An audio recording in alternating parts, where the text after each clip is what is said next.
All right, well, welcome back to Exhaust Sports Auto. My name is Kevin, and you are here to witness a video that I wasn't really expecting to make. I haven't done one of these in a very long time, primarily because I don't really like doing these types of videos, but whatever. You guys don't really seem to watch any of the reviews anyway, so this is apparently what I'm forced into doing. So here are 5 things that I like, love, whatever about the 2020 LC 500. So if you haven't already, please check out the full review that I did on this vehicle, and if you want to, I made like a couple of daily driving videos and all this other stuff. So if you want to check those out, you may do so. So first thing, let's be real here. The first thing I love is the highlight of this car, that big fat burbly V8 engine, the little throaty, like kind of raspy V8 that this car has. It's one of the most glorious features of this entire car. It doesn't really matter if you are in normal mode, sport mode, doesn't matter what you're on. It always has just like a phenomenal characteristic that honestly no other V8 has been able to replicate. Of course it's naturally aspirated, but it's just like, I don't know, the way they tuned this 5-liter engine, it is just perfection for street driving. It's like when you just tip into the throttle, it has like this nice little burbly kind of like noise to it, and when you really ring this thing out like in Sport Plus mode, dude, it is just, A, you're breaking every speed limit, and B, it's just like after 4,500 RPM, this thing starts to scream like nothing else. And when you have it in Sport Plus and you do like a really, when the thing upshifts on you, it does like this, it sounds like it's just shitting on someone. Like it's just like this unbelievable, sharp, high-pitched like upshift. It's insane. No other car has been able to pull that off. So it's like the trifecta of noises. I always say this, it's got the V8, it's got the like induction sound because it has like that little sound tube thing generating induction tone inside of this cabin. It's got the exhaust, it's got everything. But it's also extremely civilized, like when you start it up. Yeah, it's slightly loud on a startup, but it's still not super annoying to like neighbors and stuff like that. It just kind of revs out to about 2,000 RPM and then just kind of settles down. And it's not like ridiculously loud. So I like how it's not obnoxious. Like right now I'm just cruising along and it's just like, it's like a nice little cruiser type vehicle, very quiet. That's the trait of like a high quality vehicle, if that makes sense. Like it's quiet when you want it to be, loud when you want it to be. It's like everything I ever wanted a street car to be, so that's great. Now, the second thing that I absolutely love about this car, driving this car, I said this in a review, driving wise, I actually have 0 complaints about this car. That was not even remotely a complaint that I had with this vehicle.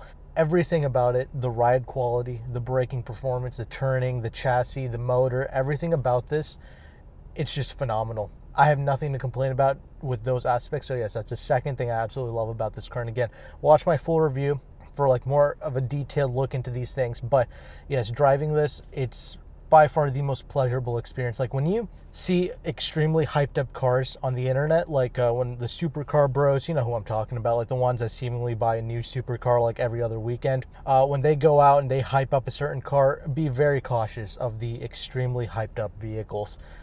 Because in my personal experience of reviewing cars, of driving over hundreds of vehicles, I am never ever impressed with any of the hyped up vehicles that are out there. But then you have cars like this, LC 500, where it hardly gets any press.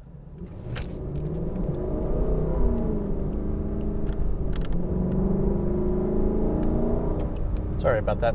Yeah, but you have cars like this car, the LC 500, where nobody really cares about it. They all like driving the car, but they can't really put their finger on why, because they're all amateur car reviewers. And all they care about is spec sheets. And when a car doesn't perform on paper, but they still end up liking the car, they're very confused by that. And that's because the cars that cater to a spec sheet, they're always garbage. I hate those cars so much. I've driven the fastest cars that are out there. I've driven pretty much everything that you can pretty much imagine practically. And I'm never really impressed by it. But then you get into something like this where everyone's like, oh, it's too heavy, it's too that, and it's not fast enough from 60 and all that good stuff. The Genesis G80 was another good example. It was a car that nobody cared about. It was a car that didn't really perform on the spec sheets. People said it was too heavy, and that ended up being till this day, one of my most favorite luxury cars of all time. So be very cautious of hyped up cars or vehicles that get praised too much, like be very cautious of that. But the cars like this, the ones that people are like, oh, I don't know, but pay close attention to those cars, because those might be some of the greatest cars ever to exist. So there's another little tip for you there. Now, the third thing that I absolutely love about this car by far is its interior and the exterior, but I'll get to that. But the interior of this car, I first saw this thing at a auto show, and it was breathtaking to me. No car, I mean, I've been in pretty much all of them, and nothing has taken my breath away, if you know what I'm saying. And, you know, when I was at that auto show, you know, they had Rolls Royces there, you know, I was in all the pretty much brand new cars, or Ferraris, old Maserati, stuff like that. But the car I kept coming back to was this LC 500. I just could not get enough of this thing, just looking at it, staring at it, sitting in it. It was the one car, it was just like, it kept like calling out to me almost. It was like, I've never seen or been in a car that suited me so well, essentially. And this interior, you know, yes, it's phenomenal, you know, it's crafted beautifully, you know, it's like, there's no like materials like wood or carbon fiber in the interior, just this little glass panel thing on the side here, but otherwise it's like a complete sea of just leather and the suede and the alloys, the aluminums, all that stuff. And it's just a phenomenal place to be. It smells nice. It's just like all of these things that on paper you just can't describe. I mean, this car makes every other car's interior look like a Motel 6 bathroom. And I said this also in the review that I did, but you know, when you get inside this interior, that the way that this feels now, like brand new, is exactly the way it's going to feel like with 100,000 miles on it, 200,000 miles on it. It doesn't really matter. This is like real quality, if that makes sense. Like, this is like authentic quality. It's not like some of these cars where they slap together some, you know, real aluminum and some real leather or whatever, and then they call it like quality. Well, this is like the Lexus take, if you will. Like, to me, Lexus is that epitome of quality. Like, I know this is going to age just as well as it is, like, you know, when it's brand new. So it's like that real level of quality, and it's just like you sit in it, you feel all the materials. It's just like a true treat for sure, and it's like no other car essentially. These seats, the way they have like your hip placement and all that stuff, it's just such a non-fatiguing experience. You can put like miles and miles. Like, one of the few cars where I got into, like, the comfort of it as a ride quality, it's phenomenal. You know, with 21-inch wheels, it's beautiful. But like these seats, you know, everything adds to just making it a phenomenal driving experience. That's the other third thing. I love the interior of this car. Now, the fourth thing, I really like how special that this car is. You know, it's not like the other cars on the road. You know what I'm saying? This is a very special kind of formula. You know, the way that they crafted this car, you know that they didn't make this to sell like, you know, 2 million units a year. You know, this is literally a project that a couple of engineers at Lexus got together and just wanted to do. They just wanted to make it for the sake of making it, not to make a lot of money out of it. Nothing like that. It's just an experimental vehicle, just like the LFA, just to say that they can do it. That's about it. And it shows when you sit in it, when you drive it, it drives like nothing else. It feels like nothing else. And it's just, again, the things that a spec sheet cannot tell you. Just the fact that people who gave a shit put it together. It's very special. The way people gawk at it, you know, it's not like looking at an RC or whatever. I really thought that people would just get this confused with any other Lexus. But like, you know, pictures and videos cannot grasp the actual look of this car. You know, like the shapes, the body lines, the like extreme angles on this car. You know, like that spindle grille. Yes, every Lexus uses the spindle grille, but it's more of like a flat design on most Lexus cars. But in this, it's like really like curvaceous and all that stuff, that spindle grille. And also this chassis is really phenomenal, by the way. It's stiffer than that LFA or whatever is what they say. Yeah, I believe it. It's pretty fantastic. Anyway, yeah, so the spindle grille, you know, like this hourglass shape that it has, where it's like wide up front and then tapers into the door panel here, and then like gets really wide at the hips. It's really spectacular. I absolutely love that shape, and it's just like something that, again, the pictures and videos can't properly replicate. Yeah, that's fantastic. It's just such an emotional thing, and even non-car people appreciate it. That's the main thing. Like, people who know nothing about cars, they look at this and they just gawk at it, and it's like, you know, everybody loves this thing essentially. It's like, if you want attention, you know, get one of these in red or yellow, you'll be like the talk of town, no doubt about it. If you're against that type of attention, I would highly suggest you looking into like a black or like a dark blue one of this car. I think that would be a better option for you. This formula, you know, this naturally aspirated V8, I mean, it's just things like this you're never going to see again. I mean, I think Lexus even said that they're going to not put V8s in anything that costs under $90,000. So it's just something that you're not going to be able to get anymore. So you know, take advantage of it while you can.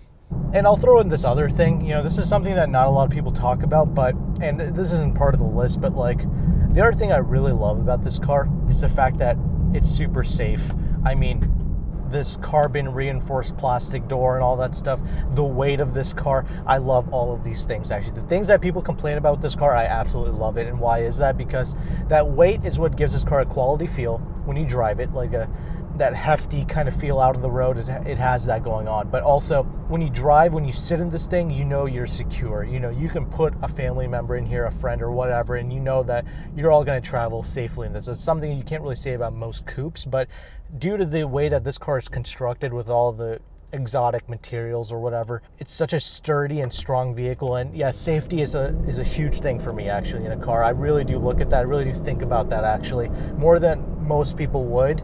And that's the other thing that's a big advantage over something like a Mustang, a Challenger, or a Camaro. Yes, I love all three of those cars. I really did consider getting a Challenger, but those are heavily, like, just cheaply made cars. That's why they can give you that type of performance for such a cheap price. They're compromised. Of course they are. They have to be. But with that, they're also compromising on the safety aspect of the car. It's not that sturdy. It doesn't have the best materials or anything like that. Whereas this, you know you'll be all right. And the reason why I say these things is because I was recently in an accident.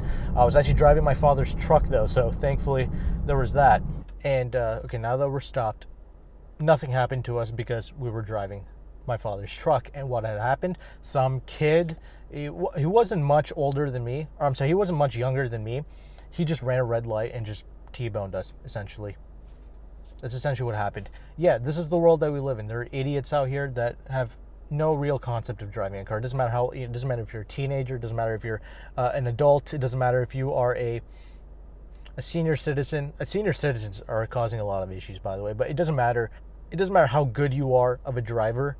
It's the other idiots you have to worry about. And like, that's why I have zero interest in motorcycles or anything like that. I mean, you can just be sitting at a red light and just get completely just ran by a 16-year-old texting on a phone. And I'm not gonna lie, I'm scared everywhere I go. Like, anytime I'm leaving out on the road, I'm like, oh my God, some idiot can easily run a red light. And again, that's happened to me before. Some lady in a Kia Niro, she just ran a red light doing like 60 miles an hour. That could have been a fatal injury if you just pulled out without even paying attention, even though you have a green light. It's just little things like that. And like, that's the thing. I know I'm safe when I'm in this car. Something that a lot of jerk-offs, a lot of young people, not even a lot of adults really think about, but that's something I do. And there you go. You can add that to the list if you want. There's 6 things that I like about this car. This video is probably long enough already, but whatever. I don't really care. The last and final thing, the fifth thing, the real fifth thing that I absolutely love about this car is actually the price, the value proposition. You probably weren't expecting to hear that, but yeah, I absolutely love the price point of this car. This is dirt cheap for what you're getting. No car is going to be able to give you this level of quality, this level of driving experience for this amount of money. I mean, $100,000 is too cheap for a car like this. This should have easily been $150,000. Why is that? Because you have no issues paying that for a little Maserati Gran Turismo thing. You know what I'm saying? So it's just like, those things easily sell for $150,000. You know, they leased out for a stupid amount of money. So it's just like, when you have an inferior product like that just sells simply off of the badge, which again, I don't mind that car. I don't hate it. I think it's a great used car for like $40,000 with a warranty, but brand new is what I'm saying. This is a far superior car in every single way. It's faster, it drives better, it looks better, it's the more solid, reliable choice, or whatever you want to say. It's just a better driving experience in every single way with a more charismatic V8 and exhaust. And you have this for like $50,000 less. I think they can typically take about $10,000 off the sticker price of this car, like a Lexus dealership. So whatever the MSRP is, you can just subtract 10 grand from that, and there you go. That's the price that you get. So it's pretty much always going to be less than $100,000 to get into this vehicle brand new. And when you look at the certified pre-owned prices of like $75,000 and below, it just makes so much more sense. So it's just like, yeah, phenomenal car. I think it's something that if you want something like this, now is definitely the time to take advantage of a car like this, because a car like this just can't really be replicated anymore due to the nonsense like regulations and all that stuff. Lexus, really no company can really make something like this. I'm really happy that Lexus didn't really decide to chase a spec sheet with this car. They truly decided to make this a special one-off type of vehicle for people who truly give a shit about cars and driving and all that stuff. You continue to see that with cars like the new 2021 Lexus IS, but this is just taking that to another level, essentially. So there you are, 5 things or 6 things I absolutely love about this car. Very long video, but that's okay. You guys seem to like these, so there you are. Thank you again, everyone, for watching and supporting these videos. I hope to see you on the next one. Might make a 5 things I hate about this car, you know what I'm saying? So stay tuned for that. But thank you again. Take care and goodbye.